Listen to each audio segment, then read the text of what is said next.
Hello दोस्तों, मैं नरेंद्र गुप्ता आपका HTML और CSS के इस नए वीडियो में स्वागत करता हूं। दोस्तों, पिछले वीडियो में हम लोगों ने HTML एलिमेंट टेबल के बारे में बहुत अच्छे से जाना, उसकी स्टाइलिंग के बारे में जाना। इस वीडियो में मैं आपको HTML में फॉर्म के बारे में बताऊंगा। दोस्तों, फॉर्म एक बहुत ही इम्पोर्टेंट टॉपिक होता है क्योंकि ये एक ऐसा एलिमेंट है, ये एक ऐसा टैग है जो आपकी हेल्प करता है आपके इनपुट सर्वर के पास भेजने में। दोस्तों, इस एलिमेंट की हेल्प से आप अपना कोई भी इनपुट डेटाबेस में सेव करा सकते हैं और इसी इनपुट की वजह से आप अपने डेटाबेस में से कोई वैल्यू रिट्रीव भी करा सकते हैं। तो आइए दोस्तों, लेक्चर शुरू करते हैं। मैंने एक नई फाइल बनाई है forms.html के नाम से। उम्मीद है आप लोग भी बना लेंगे। दोस्तों, फॉर्म बनाने के लिए हम लोग को सिंपल फॉर्म टैग का इस्तेमाल करना पड़ता है और ये फॉर्म टैग सिंपली कुछ एट्रीब्यूट्स कंटेन करता है। मेनली दो एट्रीब्यूट्स कंटेन करता है। पहला एक्शन और दूसरा मेथड। ये दो बहुत ही इंपॉर्टेंट एट्रीब्यूट्स होते हैं फॉर्म के।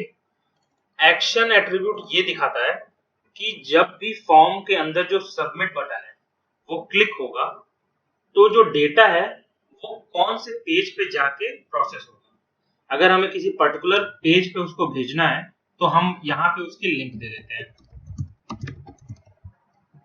और अगर हमारा जो प्रोसेसिंग कोड है वो सिमिलर यानी कि उसी पेज में है जिस पेज पे फॉर्म है, तो हम यहाँ पे हैश डाल देते हैं या खाली छोड़ देते हैं। तो डाटा भेजने के दो तरीके होते हैं।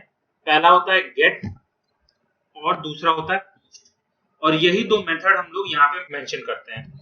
अगर हमें डेटा गेट मेथड से भेजना है तो हम यहाँ पे गेट मेंशन करते हैं। अगर हमें पोस्ट से भेजना है तो यहाँ पे पोस्ट मेंशन करते हैं। दोनों के बीच में डिफरेंस भी मैं आपको बताऊंगा थोड़ा आगे चलके। अभी इनपुट एलिमेंट के बारे में बात कर लेते हैं। तो दोस्तों, इनपुट एलिमेंट सिंगल टैग होता है, इसका कोई क्लोजिंग नहीं होता है, तो हम इसको ऐसे लिखेंगे। इसके भी कुछ इंपॉर्टेंट एट्रीब्यूट्स होते हैं, जो कि सबसे पहले टाइप एट्रीब्यूट के बारे में बात करते हैं। टाइप एट्रीब्यूट ये बताता है कि ये जो इनपुट है वो किस टाइप का इनपुट है। डिफॉल्ट में इसका टाइप हमेशा टेक्स्ट होता है। अगर मैं यहाँ पे इसको रन करके देखूं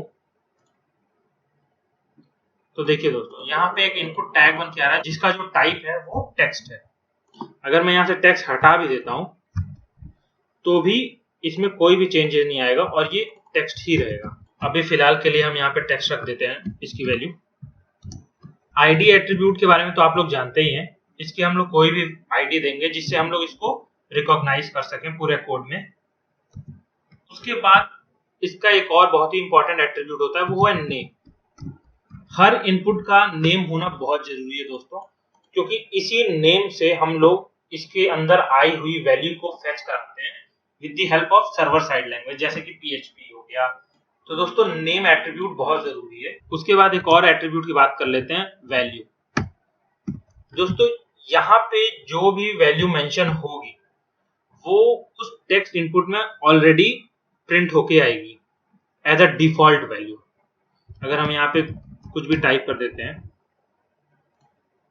अभी देखिए फिलहाल यहाँ पे तो कुछ नहीं आ रहा है, पर हम रिफ्रेश करेंगे तो देखिए यहाँ पे ऑलरेडी डिफॉल्ट लिख के आ रहा है, और आप इसमें कुछ और ऐड कर सकते हैं और यहाँ पे आप इसको कुछ मिटा के कुछ और भी लिख सकते हैं। पर दोस्तों, अगर आपको ऐसा कुछ नहीं चाहिए कि पहले कुछ लिख के आए पर यहाँ पे आपको मैसेज भी देना है, तो आप प्लेस होल्डर एट्रीब्यूट का इस्तेमाल करेंगे और यहाँ पे आप इनपुट से रिलेटेड कोई भी इंफॉर्मेशन टाइप कर सकते हैं। जैसे कि अगर आपको यहाँ पे फर्स्ट नेम चाहिए तो यहाँ पे फर्स्ट नेम टाइप करिए, सेव करके रिफ्रेश करते हैं तो फर्स्ट नेम लिख के आ रहा है। और एक चीज आपने गौर की होगी, यहाँ पे ये मिटाने का कोई ऑप्शन नहीं आ रहा है और इसी के ऊपर कर्सर बन के आ रहा है, बल्कि जब हमने वैल्यू लिखी थी तो वैल्यू के जस्ट खत्म होने के बाद कर्सर आ रहा था, और जैसे हम यहाँ पे कुछ टाइप करेंगे तो वो ऑटोमेटिकली फर्स्ट नेम गायब हो जाएगा।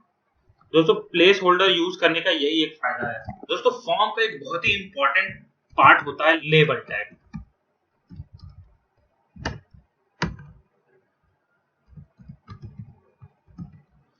और इसका एट्रीब्यूट होता है फॉर, और इस फॉर में हम लोग एग्जैक्टली वही वैल्यू फिल करते हैं जो हमारे आईडी की हो। अगर हम यहाँ पे fname पुट कर रहे हैं तो हमें यहाँ पे fname पुट करना है, जिससे ये पता चल सके कि ये जो लेबल हम दे रहे हैं वो कौन से इनपुट टैग का है।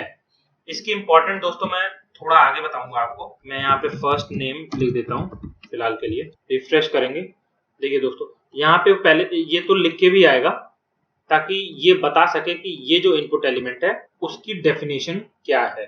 सिमिलरली दोस्तों अगर और भी इनपुट टाइप्स की बात की जाए तो एक बहुत ही इंपॉर्टेंट इनपुट टाइप होता है रेडियो बटन। तो उसके लिए हम लोग यहाँ पे टाइप में रेडियो लिखते हैं और वो ऑप्शनल वैल्यूज को डिनोट करने के लिए काम आता है। जैसे कि अगर आपको जेंडर की वैल्यू इनपुट लेनी है और वहां पे आपको दो ऑप्शन देना है, मेल या फीमेल, तो आप यहाँ पे रेडियो बटन का इस्तेमाल करेंगे और वैल्यू में आप यहाँ पे मेल दे सकते हैं और यहाँ पे फीमेल दे सकते हैं। प्लेस होल्डर का कोई जरूरत नहीं है क्योंकि रेडियो बटन्स बहुत छोटे होते हैं तो उसमें प्लेस होल्डर वैसे भी नहीं दिखेंगे। नेम होना बहुत जरूरी है। रिफ्रेश करेंगे दोस्तों तो देखिए दोस्तों यहाँ पे दो डॉट सिर्फ बन के आ रहा है और यहाँ पे हमने वैल्यू दी थी पर कुछ लिख के नहीं आ रहा। यहाँ पे ही लेबल का काम आता है। अगर हम यहाँ पे लेबल मेंशन करेंगे और br टैग का भी इस्तेमाल कर लेते हैं ताकि लाइन चेंज हो जाए।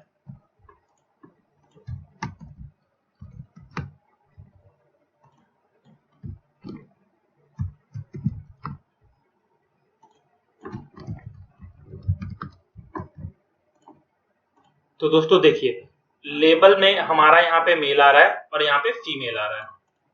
यहाँ पे हम क्लिक करेंगे तो देखिए दोस्तों इस पे क्लिक हो रहा है और इस पे भी क्लिक हो जा रहा है।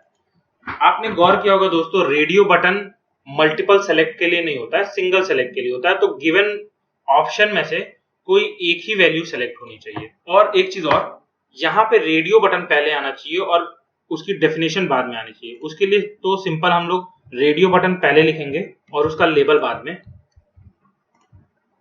तो पहली प्रॉब्लम तो सॉल्व। पर अब यहाँ पे दोनों वैल्यू सेलेक्ट करने की प्रॉब्लम को सॉल्व करने के लिए हम लोग यहाँ पे नेम दोनों का सेम देंगे। दोस्तों ये नेम ही सारे रेडियो बटन को एक साथ मर्ज करता है। अगर जितने भी रेडियो हैं उनका नाम सेम है तो वो एज अ वन बटन ही कंसीडर किया जाएगा और उन सब में से हमेशा कोई एक ही वैल्यू सेलेक्ट। रिफ्रेश करते हैं, मैं दिखाता हूं आपको। देखिए मेल सेलेक्ट हुआ। अब फीमेल अगर सेलेक्ट करेंगे तो मेल से हट जाएगा। देखिए दोस्तों तो रेडियो बटन यूज करने का सबसे सही तरीका यही है। और दोस्तों एक चीज और, अभी तो फिलहाल हम लोग की स्क्रीन बड़ी है और हम लोगों को ये रेडियो बटन दिख रहा है तो हम लोग नॉर्मली आराम से सेलेक्ट कर पा रहे हैं। पर अगर मान लीजिए आपकी स्क्रीन छोटी है और आपको ये बटन पे क्लिक करने में प्रॉब्लम हो रही है, उस समय आपका ये लेबल काम आता है। और लेबल में अगर आपने सही से नहीं दे रखा है तो यहाँ पे मैं थोड़ा सा नाम गलत लिख देता हूँ जानबूझ के, तो आप डिफरेंस देखेंगे। अभी मान लीजिए मैं रेडियो बटन पे क्लिक नहीं कर पा रहा हूं तो मैंने, क्योंकि इसका लेबल मैंने लिख रखा है, तो मैं अगर इस पे भी क्लिक करूंगा तो मेरा रेडियो बटन काम करेगा। पर क्योंकि अब यहाँ पे मैंने लेबल तो लिख रखा है पर उसके साथ मर्ज नहीं कर रखा है क्योंकि यहाँ पे मेरा फॉर और आईडी जो है वो अलग अलग है। तो अभी मैं फीमेल पे क्लिक करूंगा तो कुछ भी नहीं होगा। यहाँ पे हमारा लेबल का बहुत काम आता है जहाँ पे हम लोगों का सिलेक्शन एरिया बहुत छोटा होता है।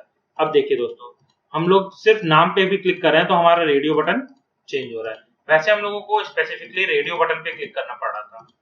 तो ये भी वन ऑफ दी बेनिफिट्स है लेबल होने के।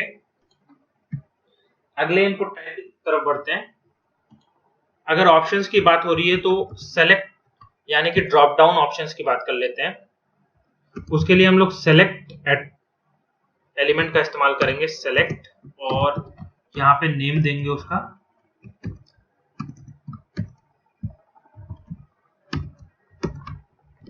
सिर्फ इतना करके रिफ्रेश करते हैं तो देखिए दोस्तों यहाँ पे एक ड्रॉप डाउन बन के आ रहा है हम लोगों का जिसमें कुछ भी नहीं है।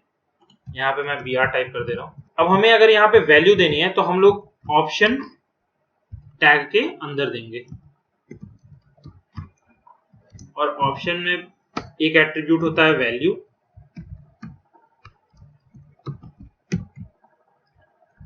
यहाँ पे 1 दे देते हैं, इसकी भी वैल्यू 1 दे देते हैं।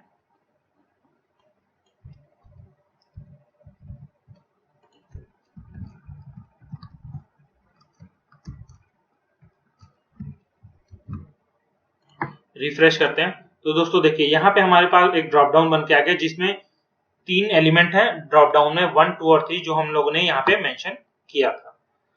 अगर हमें पर्टिकुलरली कुछ भी एलिमेंट को प्री सेलेक्टेड चाहिए होता है तो बस हम यहाँ पे जिस ऑप्शन पे सेलेक्टेड चाहिए वहां पे सेलेक्टेड एट्रीब्यूट यूज कर लेते हैं। देखिए दोस्तों अब यहाँ पे ऑलरेडी 2 सेलेक्टेड आ रहा है, ये तो वैसे तो डिफॉल्ट में 1 सेलेक्ट होना चाहिए पर अभी 2 सेलेक्टेड आ रहा है, तो सेलेक्टेड एट्रीब्यूट का यही काम होता है।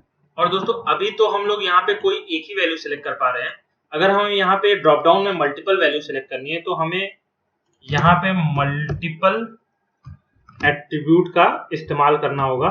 सेव करेंगे, रिफ्रेश करेंगे। अब देखिए दोस्तों यहाँ पे आप कंट्रोल दबा के मल्टीपल वैल्यूज भी सेलेक्ट कर सकते हैं। HTML मल्टीपल ड्रॉप डाउन का स्टाइलिंग ऐसे ही देता है, तो अगर आप CSS से चाहें तो इसको बाद में बदल सकते हैं, पर नॉर्मली ये ऐसा ही डिजाइन होता है मल्टीपल का। तो दोस्तों आज के वीडियो में इतना ही।